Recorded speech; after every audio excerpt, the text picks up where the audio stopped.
Olá, tudo bem?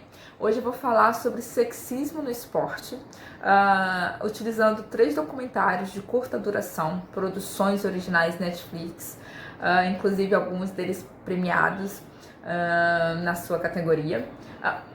Antes eu quero só observar que falar sobre sexismo no esporte é também a gente lembrar que essa reflexão a gente pode utilizar nos diversos espaços onde há relação de poder e onde há esse conflito, né, em relação aos interesses de gênero, né?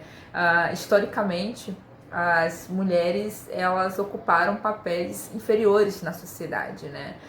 Uma sociedade que a gente usa termos como patriarcal, machista, sexista, misóginos, são adjetivos até, né, substantivos e adjetivos que a gente utiliza para denominar essa características da sociedade onde sempre coloca a mulher nesse papel de inferioridade, nesse papel de limitado do que é ser feminino, do que é ser mulher, né? E sempre como uma figura dominada por aqueles que têm o falo, o tal do pênis também, né? A gente lembra do Freud aí e dessa coisa do mito falocêntrico.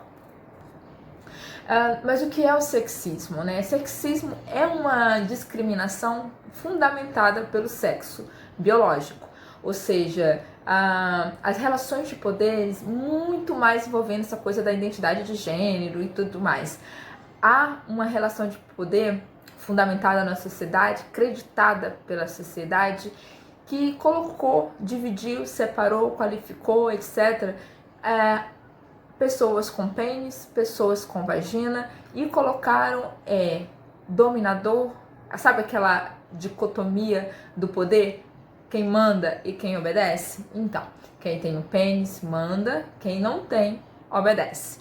Então, eu não vou nem falar quem tem vagina obedece, é sim quem tem o pênis, porque a sociedade falocêntrica colocou esse órgão no mais alto pedestal. Então, a sociedade sexista e comportamentos, costumes sexistas são isso. No esporte, isso se apresenta como? Durante muito tempo, se acreditava, a sociedade colocava isso como a verdade, que as mulheres não poderiam, nem podiam praticar esportes por serem mulheres.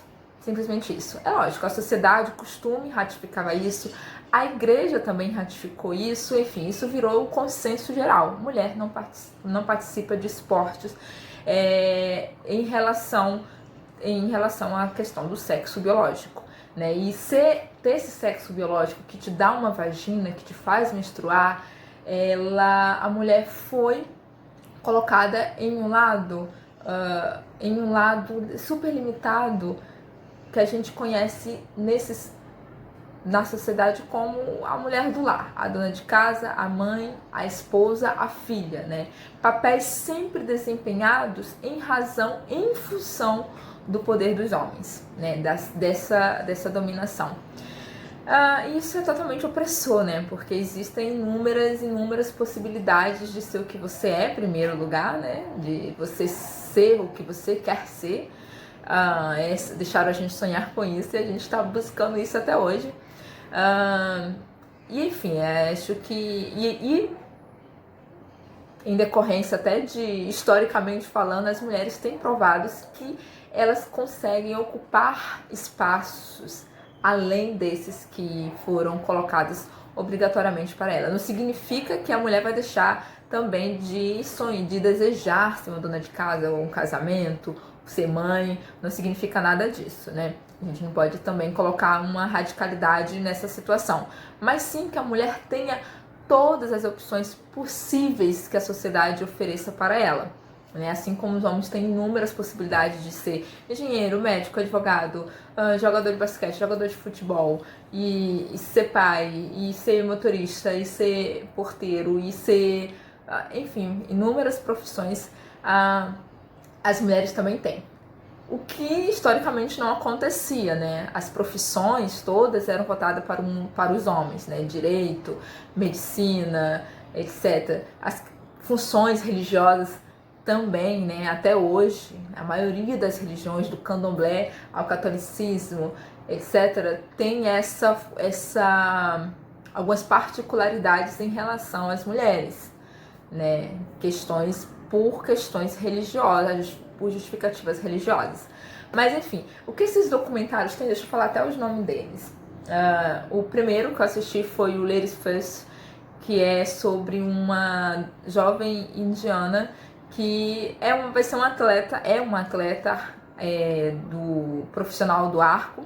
E o segundo é Lorena de los Pies Ligeros, que é sobre uma também jovem mexicana que de uma família, de uma cultura tradicional da montanha, etc, tal, que se transforma, que será, né, que hoje é, né, uma corredora de ultramaratona, também premiadíssima, etc. E outro documentário é o Ela Luta Sumô, né, que é sobre a Bihori, que, como o título já diz, luta sumô, e isso implica em várias situações nela, em relação até às outras duas, numa relação assim bem ainda mais silenciadora, né, porque o esporte ainda tem muitas barreiras. Vou começar assim por essa ordem, falar um pouco sobre o documentário Lady First, que não é aliás, esses 3 documentários, é bom eu falar isso, o tema não é falar sobre sexismo no esporte, não é falar sobre machismo, não é esse o foco desses documentários, é simplesmente mostrar 3 mulheres atletas que conquistaram seu espaço com muita dificuldade. Eu acho que até a Lorena, e do documentário Lorena e do documentário Lady First, elas têm essa questão social, né, de vir de baixo mesmo, da situação mais humilde socialmente falando, e conseguirem o reconhecimento que tiveram, as vitórias no esporte e até fora do esporte, né, em decorrência desse esporte. Enfim, só para enfatizar que o documentários não são sobre sexismo no esporte, mas isso fica explícito, né? Como eu falei, historicamente as mulheres não tinham esse espaço no esporte. Eu posso dizer, até por uma experiência minha mesmo, eu tenho 33 anos e quando surgiu a educação física na escola, que foi obrigatório, não sei se foi quando foi obrigatório, mas quando surgiu na minha escola, eu não praticava educação física por várias recomendações familiares, recomendações religiosas, né? A sociedade era como se chegasse, sei lá, um disco voador na cidade, e de repente as meninas vão fazer educação física, né? Não tinha nem roupa para isso, né? De short, não sei o que, fazer educação física, para vocês terem noção, de saia com short por baixo, né? E isso era super, a coisa do praticar esporte era muito novidade. Correr, então, não pode correr, porque senão o peito cai. Tem todas essas, algumas coisas bem supersticiosas, de senso comum, também rolava, né? Isso eu tô falando anos 90, tá? Então, pra você ir no micro e provavelmente em uma sociedade que a mulher já tava, assim, galgando certos espaços que lhe foram relegados. Mas, pra vocês verem a potência dessa coisa do sexismo, né? De como a gente respinga ainda no micros espaços, né? No micros ambientes sociais, numa pequena cidade lá na Bahia, respingava isso. Esses documentários, como a gente percebe a questão do sexismo, por exemplo, em Ladies First? A atleta Deepika Kumari, ela nos conta a sua história de como de um ambiente bem miserável mesmo, por causa da fome, ela teve a oportunidade de se matricular numa escola de arco, que era uma escola totalmente pública, que tinha alojamento, tinha comida, então ela viu naquele momento uma oportunidade de vida, né, de mudar sua vida, e ela conseguiu chegar até as Olimpíadas, participou das Olimpíadas do Rio. O documentário mostra esse momento. E aí você vê situações, por exemplo, de como ela, por ser mulher, né, em situações de derrota, como a crítica pesa em relação a isso do seu sexo, né? Por ela ser mulher, como as críticas que deveriam ser como acontece, né? A gente se decepciona quando o nosso atleta favorito, o que está representando o Brasil, o país, né? Nosso país, aquela coisa nacional, nacionalista, eles acabam perdendo, a gente fica triste, a gente reclama, põe várias críticas em cima, críticas bem negativas, né? A gente, de certa forma, até dá uma... vai fundo nisso, dá uma desmoralizada. E aí, quando essa desmoralizada acontece em relação à mulher, sempre vão puxar para o lado do sexo dela, sabe? Vão pegar ainda muito mais pesado nas suas críticas e vai ser, assim, da crítica à misoginia uma linha tênue, assim, bem tênue mesmo.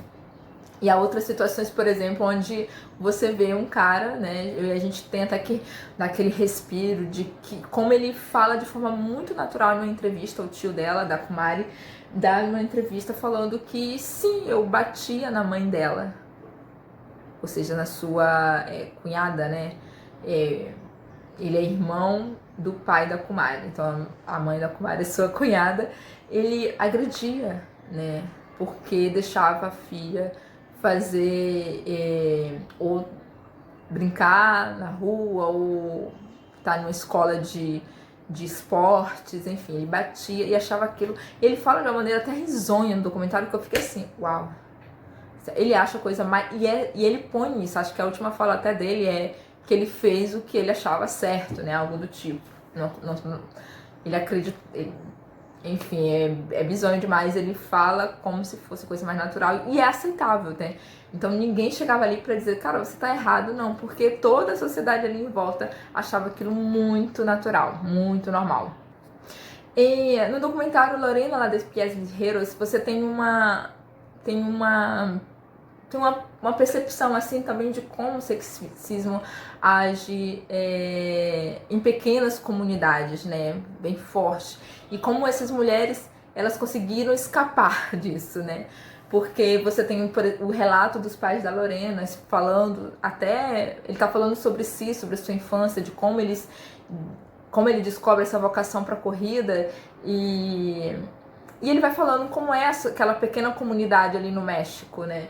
Esqueci até o nome da comunidade. Anotei aqui.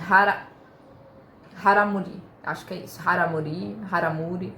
Eles vão lá, ele vai lá e fala assim, as mulheres ficavam nas plantações e tal, e nós homens tínhamos mais liberdade de fazer mais coisas, né? Tínhamos mais opções. E aí é nisso de como a comunidade fica longe do centro da cidade, onde eles podem fazer compras, ir no mercado, etc. Eles tinham que fazer o trajeto a pé, né? E aí eles descobriram, né, ele acabou descobrindo essa potência, essa força em seus pés e vai correr. E uma coisa que passou para sua filha Lorena, né, que ficou super famosa ao completar uma corrida apenas com seu chinelo. Ela mostrou uma força, uma garra e acabou vencendo não só essa, como outras maratonas, e não só no México, como também fora do México, né? E é uma mulher muito tímida, muito reservada. Eu me apaixonei pela Lorena, assim, de graça. Ela luta sumo, que é um documentário sobre a atleta Bihori, a japonesa também, que está ali resistindo a uma tradição, né, religiosa até, que é o sumo, para poder, né, ter o esporte reconhecido, para ter as mulheres, né, reconhecidas, profissionalizantes nessa categoria, porque até então no Japão as meninas estudam, treinam sumo, mas até o ensino fundamental. Aliás, as mulheres não podem nem pisar no ringue de sumo, porque religiosamente acreditam que elas são impuras, elas não podem nem pisar em um ringue de sumo. Então, o que essa atleta Bihori está enfrentando não é só um costume social, assim, é um costume também que passa pelo espaço da religiosidade, da coisa ritualística, né? No Japão, eu não sei muito bem, que eu nem... gente, desculpa, eu nem pesquisei sobre isso, mas se não me engano é isso.